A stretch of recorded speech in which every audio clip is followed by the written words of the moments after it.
Hey guys, welcome to another video with me, Coach Matt. Today we're going to be exploring a pretty simple king and pawn endgame, and we're going to look at two ways that we can convert this king and pawn endgame into a win. So just to give you guys a little bit of, the thought processes behind completing a position like this. Let's get into it. All right, guys, so as you've probably noticed already, we are 2 pawns up, and it looks like we shouldn't have too much difficulty promoting these pawns. Like I've mentioned before, of course, these pawns now are potential queens, and we need to safeguard these pawns very, very carefully. All right, so the first method we're going to look at is probably the more correct and better way about going about these sort of ways in these positions. And that's to use the king first. King always first in a king and pawn endgame, guys. Very, very important. So let's try and aim to get this king centralized. And from there, I've addressed this before in previous videos. And from there, we'll come up with a solid plan as to how we're going to win this game. So we're going to go king here. He's going to try and fight back to the center. We're going to go king here. All right. So we've got a king in a good spot. And we can't really get any further forward, well, for the time being. So we're going to just sort of hang back there just for the moment. All right, now we're going to start looking at these pawns. So I see that this king is a little bit further away from this one. So I'm just going to march this pawn to g4. All right, I can see that he's going to take him a bit of time to come and get this pawn. So we're pretty good with there. Let's the king here. Let's go b4 this time. So I see he comes a little bit closer, and we're going to see this this sort of way of doing things where you push the one pawn followed by the other pawn. We're going to see that in the next example. That's going to be a sort of clear illustration of that. But in this one, we're still also using our king to help our cause. So let's say he goes, I think this would be the best, because now he's going to start looking at this pawn. Of course, he'd probably have to come here and then here to get it. So what I'm going to do now is I'm going to use my king. And I'm going to go king here. Remember, we're always talking about that king being very important in all in-game positions, especially in a king and pawn in-game. Sometimes, the use of your king makes the difference. If you know how to use your king and you have the right techniques, you can sort of go from a drawn position and able to win that game. Or you could be in a losing position and able to hold the draw if you know how to use your king in these type of endgame situations. So king here, I think it would be a mistake for black to come this way. Let's just say, for example, he goes after this pawn. I can probably use my king straight away. I'm going to go king here, and I'm going to shield off these squares. And the idea behind that is that now that I'm making it, once this king comes here, it's going to be difficult for him to get this way because I'm going to have this shield here. And then this pawn is just going to run through. So for instance, king takes, I can just push. King here, he wants to try and get along the diagonal to try and make it there as quickly as possible, but you can just see he's miles too slow. He can't even access the square. As we said, we used our king to shield him out. So king here, g7. Okay, and next move we promote. We will do a checkmate, but okay, not necessary in this position. So let's go back, and we see instead of going king here, let's go king here.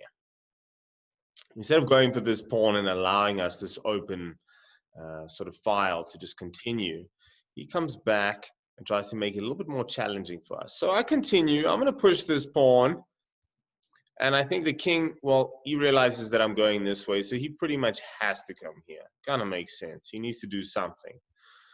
I'm going to use my king as support. Remember, we said use your king, support your pawn. That's good. Let's say here. Now, he's keeping such a close eye on this side of the board that suddenly I'm like, wait a minute, he's not covering this side at all. So now I'm going to go b5. Now we can do a quick calculation in our heads, and this is something that I want you guys to practice whenever you find yourself in these sort of scenarios. So you say, let's say, okay, now this black king is suddenly worried. He's like, whoa, he needs to try and catch this pawn. So king here, pawn here, king here, pawn here, king here, dun, dun, dun. Suddenly we just queening, and it seems like there's no way that they can catch us. Oh, but unlucky for them. And we'll see if that holds true. So push the pawn, king, push the pawn, king. And as we predicted, we just promote and we get there before the king can stop us. So guys, it's quite simple to do these things. You just got to be very careful that you don't lose one of your pawns and that you don't sort of get a little bit carried away. I think a lot of the time when we've got winning positions, we just want to make quick moves and just sort of finish them off, and we don't carefully consider the best ways to progress. And slow and steady is always a good approach in the end games. We're going to continue with that now. We're going to finish this position off. The black king, not a lot he can do here. So king here. We're going to continue. This time we're going to promote both pawns in this example, and we'll get queen and rook, and we'll do a nice ladder. So king here. Seems like the only square. He would have loved to come a little bit closer, but all of these squares were preoccupied. He can't go there. So pawn here, king here. I'm going to get a rook. Of course, guys, don't get two queens. We've had a chat about that previously. You don't want to get two queens. Two queens often lead to stalemate, and it's just unnecessary. We don't need to do that. King here. I'm going to cut him off right away. So I can opt to either use the rook or the queen. Let's see which one we're going to use. I'm going to use the rook. Okay, just got to make sure it's not stalemate. Has he got an open square? It looks like he's got at least one open square. Cool. Good stuff. Just need to make sure, because remember, stalemate, guys, then we draw the game, and that's the last thing we want. We're literally on the verge of winning here. The last thing we want is to draw. So king here. So the rook's got the 6. I'll use the queen to cover the 7th. That's cool. Let's just go queen b7. Nice and easy. Covering the 7th rank. King f8. Good move, stopping us from mating him immediately. Not to bother, we'll just run the rook far away. The rook is a fast traveler. He can cover many squares. We'll just fly across. And now the king is marching to either one of these squares. Doesn't matter which one. We will checkmate him on the 8th rank.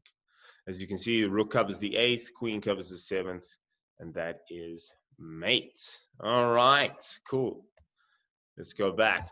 All right, so that was the one way you could complete this exercise. I'm going to show you something cool, and this is more just for interest's sake. Another option that you could use to win this position as white, because the two pawns are quite far apart. They're split. You know, they're not close together, so it's going to be very difficult for the king to gobble both pawns up. So, guys, just remember, correct technique tells us to use the king and centralize the king first. We can continue with our plan after that. Okay, that would be the best way to do it. But this position, we've got such a nice advantage that we can afford to do it this way as well. So b4, I'm going to start with b4. You can see this king, he's pretty close to this pawn. You can probably gobble him up quite easily. But luckily for us, we've got another one right here. So as soon as he goes this way, he's headed towards this pawn. Now I push the other pawn. So we'd have to see if he goes king here and king takes, will this pawn make it to the promotion square in time? It will, so we're good. If he goes here, we push, he takes, we push. And you can see he's just too far away. There's no way he's going to be able to stop me. So he won't go that path. Instead, he realizes we've just pushed this pawn. He's like, okay, so I'm going to go for this pawn now. Because if I push, he goes king here, he gobbles up the pawn, you know. That makes sense. So instead, now I push this pawn. Now he's like, oh, no, I can't go for this one because otherwise this one's going to promote. He's like, okay, so I'd rather go for this one. Then I'm like, okay, well, cool. Then I'm going to push this one. And you can see what we're doing. We're kind of pushing the one. The king goes left. We push the one on the right. He goes right. We push the one on the left. And there's just no way that the king can stop us. There's nothing that they can do. So they go this way, I go this way, they go this way, I go this way. And eventually, yes, they'll be able to gobble up one of the pawns, but the other pawn is absolutely promoting. Okay, nothing they can do about that. Okay, and then from here, guys, obviously we just have the king and the queen. So we'll just go on and do an L-shaped method and finish the job.